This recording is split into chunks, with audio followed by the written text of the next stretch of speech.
Hello, everyone. This is the Blue on Lorraine Dream Team. I've got Caleb with me and Dustin right over here. Dustin's wearing his very European glasses, right? So thank you very much for joining. We like to do these from time to time just to give you an idea of what's going on at the project, what our thoughts are, what are some of the challenges, and what are some of the big wins as we go through the whole development process.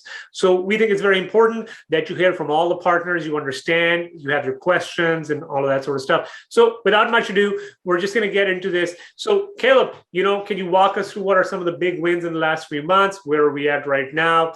What are some of the challenges? Let's start with the big wins. Let's move towards the challenges then.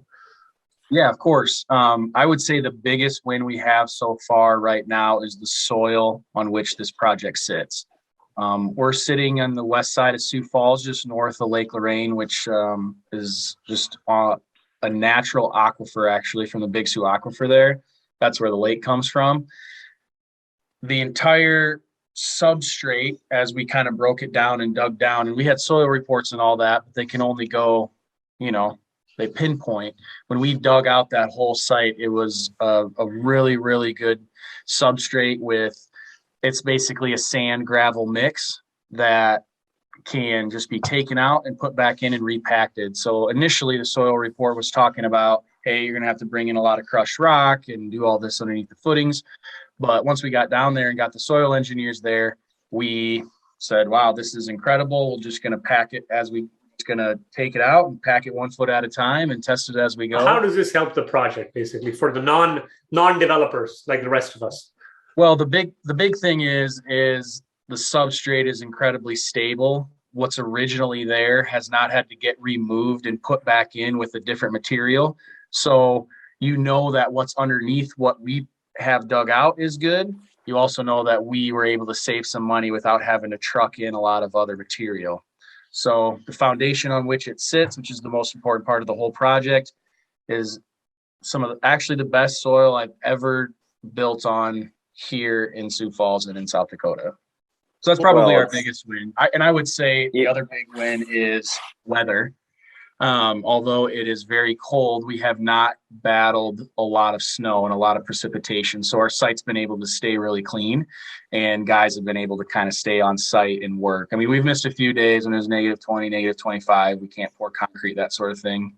But the weather has also been a huge win. So both of those things together have allowed us to stay on track in terms of scheduling and what we've been able to do. We started the project about mid-November was when we got the first shovel in the ground and got our sanitary sewer and water stubbed underneath the footings. Right now where we sit is exactly kind of where we expected to sit when we started, which is good. We have all the foundation poured. We have all of the footings poured. We have a lot of interior footings in the building that hold up all these columns and beams. And we've just started the underground process of putting the CMU block in for our elevator shafts and different shear strength walls. And so in a couple of weeks, we're going to start putting the precast slabs, columns, and beams up. And that's part of our podium construction. So we have a 2 podium with 5 wood frame floors above that. So that podium is built with this precast concrete system of columns and beams. We're on the ground floor. We're going to start moving up to first floor here over the next 3 weeks. Then we'll do that with podium construction as well. That'll all take us another probably 90 days. And the framers and the wall panels are on schedule to show up mid-May and get the wood frame, the 5 stories of wood frame started. So, with that, so the project is going as planned. What are the challenges around it? Like, what do you see up front? Maybe challenges or bigger stages or bigger things you see coming up, and what are our plans around it with regards to weather, materials, price increases? We keep hearing about price increases, labor shortages. So are those challenges? Are those areas of improvement? Like, what's going on there? Yeah, I would say they're challenges, and they continue to be the biggest challenges in construction. One of the really nice things about projects of this size is that the material shortages don't affect you as much as quicker projects because you have time to plan for them. You have time to order them. For example, our HVAC system that we're putting into this project is a 54-week lead time in order to receive from the day you order to being able to put them in your building. Well, we actually don't need them for a year. So we ordered them on December 1 or December 10, whatever date that was, and we'll have them to plug in right when we need them. So from that standpoint, it's been okay. Labor shortages have been okay as well. I won't say that we've been crushed by them. I won't say that we don't experience it all. I mean, we'll have a site where sometimes we'll have 12 guys on it, and the next day we'll have 7. So that does happen. It hasn't slowed down the schedule yet. I think the biggest thing is probably material pricing. Since January 1, I've heard of 8 different subcontractors or 8 different material price increases of 10 to 15%. Some of that we've been able to avoid. For example, we bought all the floor sheathing, and for the project prior to Christmas, we have all of the wall panels that are built. That's all made out of lumber. Those were ordered prior to Christmas, and we locked in prices. A flooring sheet has gone from $45 to $80 since Christmas. So we've been able to avoid that large increase in our project. Now, we can't buy everything and store everything in time. So what will probably happen is we will get hit with some of these material price increases as we go along. But I don't think it's anything that is going to, derail the project or make a giant impact on it. In fact, and Dustin could probably speak to this more. I just think in this town, in Sioux Falls, where our vacancy rate is basically 0%, rents have climbed. And I shared that article with you. We're going to share that article in one of our updates. I mean, it's funny that you're saying rents have climbed. I was looking at that building. Dustin, was it the Cascade Apartments, the one we were talking about? That had the 44. Yeah, it was so funny. I saw there's a building. It's a comp of ours in one way, but not really, because it's a slightly older building. It's a Cascade Apartments, and they have 2 bedrooms going between, I think, $3,600, $3,400 to all the way up to $4,400. I mean, that is crazy pricing, and I thought that was a typo. So I called up the building.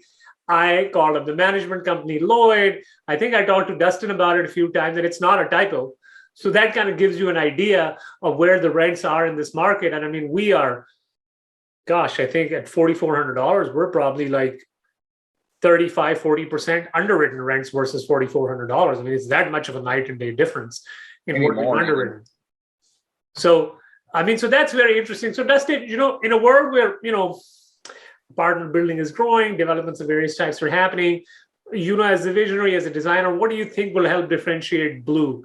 Like, talk to us about the location. The water is the main thing.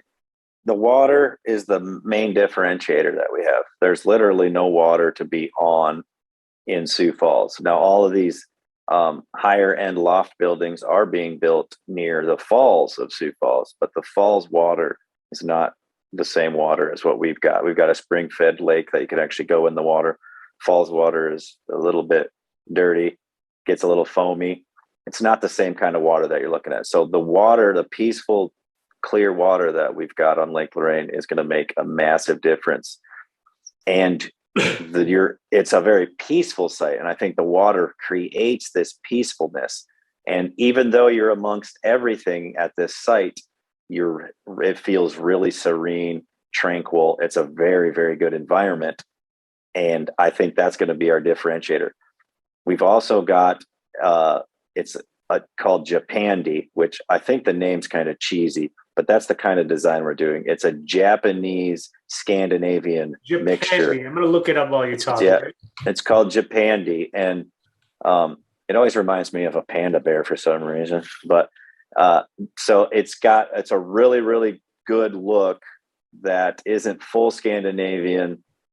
It's just kind of a new look that's coming up. It uses a little bit more creams. It's not such stark whites and blacks. It's a little more muted whites and blacks, more creams. I should share my screen and show some of the images from Google Images. Would that help to visualize?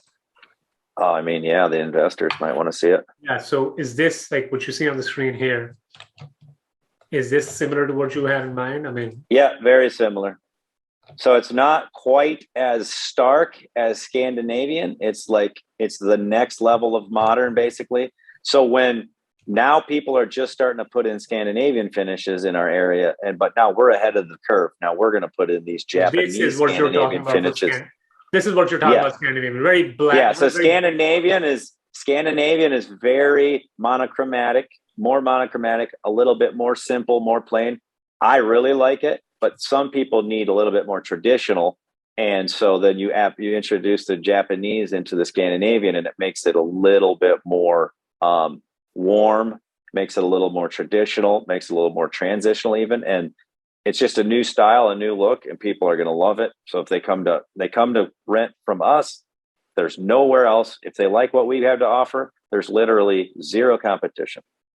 Hey, I like Nobody has this. Yeah. So we just differentiate ourselves on many different levels, but primarily through the design. But on this one, it's primarily through location, secondarily through design. Yeah. And what's so cool about the location is versus other spots, like downtown is kind of the other, I'll call it comparables, where we're a little bit on the west side. We have a lot. We can get anywhere in town very quickly because we're so close to the interstate. Mm-hmm. And on top of the lake, on top of the design is just the size and scope of the elevation. Living on the 4th, 5th, 6th floor just really isn't available here in town. And you can overlook the lake. You can overlook the country club golf courses across the other side. So there's just a lot to offer for really anybody that wants to live there. So can you talk about I know Sioux Falls is going through a bit of a boom. So can you talk about why or from where other people are moving from? What are the demand drivers? How is that going to affect, say, the demand for apartments? What are these types of tenants demanding, and all those factors that go into it? So I would say just overall, as a resident of Sioux Falls, we have an incredibly balanced economy. We have a lot of finance. We have a lot of healthcare. We have a lot of ag from the surrounding areas. So that also drives construction, and that drives retail. We have, large employers here on all different scales of income. We have, a meat packing plants, Amazon warehouses, banks, health, 2 hospitals, plus multiple other private hospitals.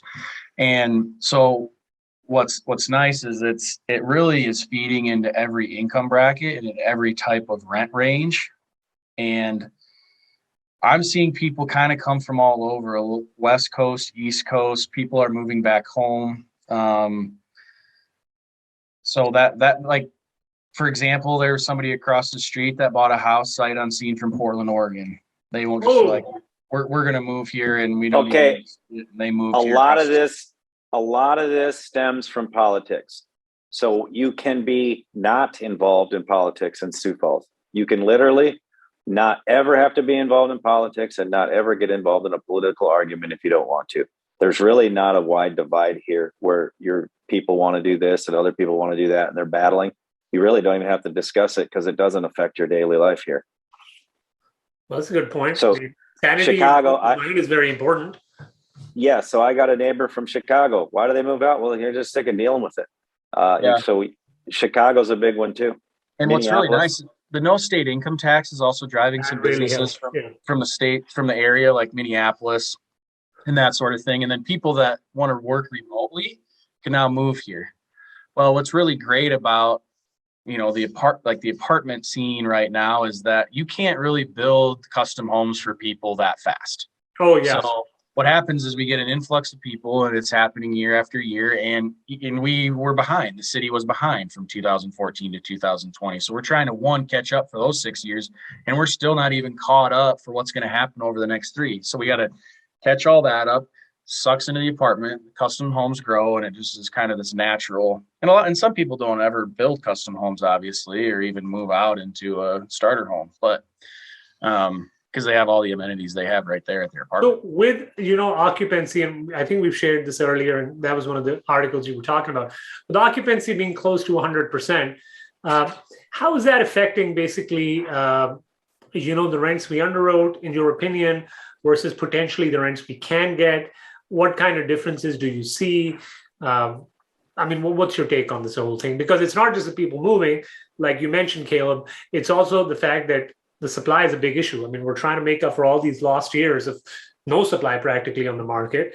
So I mean, are the rents appreciably moving? Have you seen that in front of you? What's going on? Let me talk on this one real quick because I want to say something. First of all, when I build a project or when I design a project, the rents never get underwritten accurately because nobody understands what I'm actually building. And so nobody understands it until it starts coming out of the ground. And the more people that have worked on it for longer start to understand, wow, this is something that's special. This is different. This will command higher rents than what we had initially thought.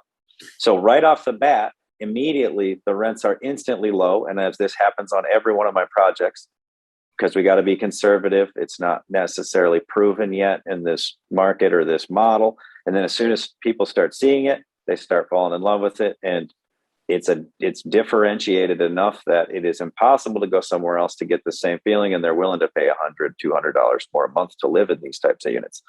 That being said, we're experiencing our first boom. So since when we underwrit this, we were not in the boom. We are now in the boom. This is Sioux Falls' first boom. We've had other times of good growth. This is just unprecedented for us. There's no houses to buy. So you're pushing rents up. We bought an apartment complex in Sioux Falls, C-class apartments, $600 the rents were at. They're almost all over $1,000 now. That's been less than 2 years. That's 2 1/3 year. We've pushed them about $400. That's just a standard unit. We're seeing it all over town.